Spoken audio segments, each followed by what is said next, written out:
एकनाथ शिंदे उद्धव ठाकरे को एक के बाद एक झटका दे रहे हैं। एकनाथ शिंदे ने बगावत कर पिछले साल उद्धव ठाकरे के हाथ से सत्ता छीनी थी।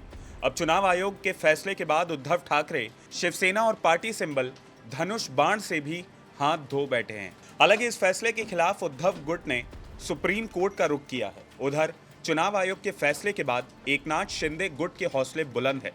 विधान भवन में शिवसेना के जिस दफ्तर पर कभी उद्धव ठाकरे का दबदबा होता था, सोमवार को वो भी उनके हाथ से निकल गया। ऐसे में कयास लगाए जा रहे हैं कि आने वाले समय में शिवसेना के राष्ट्रीय दफ्तर बीएमसी में शिवसेना के दफ्तर समेत तमाम संपत्तियां भी उद्धव गुट के हाथ से फिसल सकती है। आपको बता दें कि एडीआर की एक रिपोर्ट के मुताबिक 2020-21 में शिवसेना के पास 191 करोड़ की चल और अचल संपत्ति है। सवाल है कि क्या एकनाथ शिंदे जैसे कोषाध्यक्ष बनाएंगे, उसके हस्ताक्षर से इन पैसों का संचालन होगा।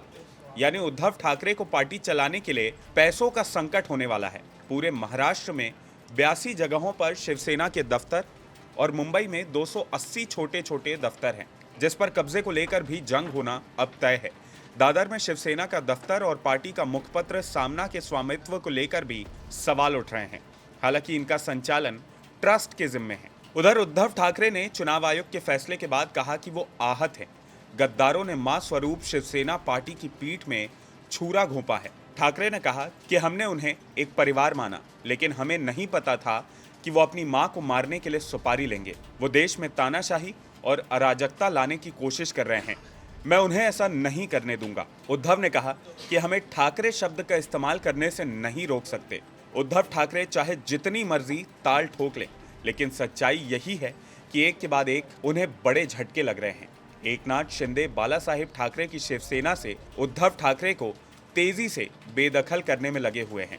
हालांकि एकनाथ शिंदे ने स्पष्ट किया है कि वो उद्धव सेना की किसी भी संपत्ति पर दावा नहीं करेंगे।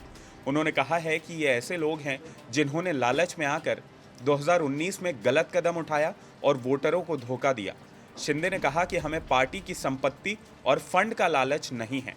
हम बाला साहेब ठाकरे की विचारधारा को आगे बढ़ाना चाहते हैं, इसलिए हमने उद्धव सेना से अलग होने का कदम उठाया। उद्धव गुट ने चुनाव आयोग के फैसले के खिलाफ सुप्रीम कोर्ट का रुख किया है। उद्धव गुट की याचिका पर सुनवाई के लिए सुप्रीम कोर्ट राजी भी हो गया है।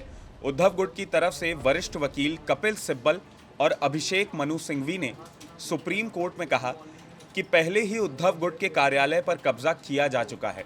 अगर सुनवाई नहीं हुई तो उनके बैंक खाते भी उनसे छीन लिए जाएंगे।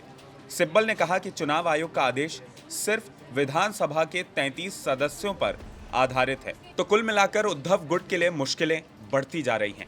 ऐसे में उद्धव ठाकरे अपने वर्चस्व के साथ ही अपने एग्जिस्टेंस को बचाने की कोशिश में लगे हुए हैं। अब देखना होगा कि क्या वो इस कोशिश में सफल हो पाते हैं या नहीं। वैसे आपको क्या लगता है, क्या एकनाथ शिंदे इस तरह से शिवसेना पर कब्जा करके कोई गलत कदम उठा रहे हैं या उन्होंने जो किया वो सही किया?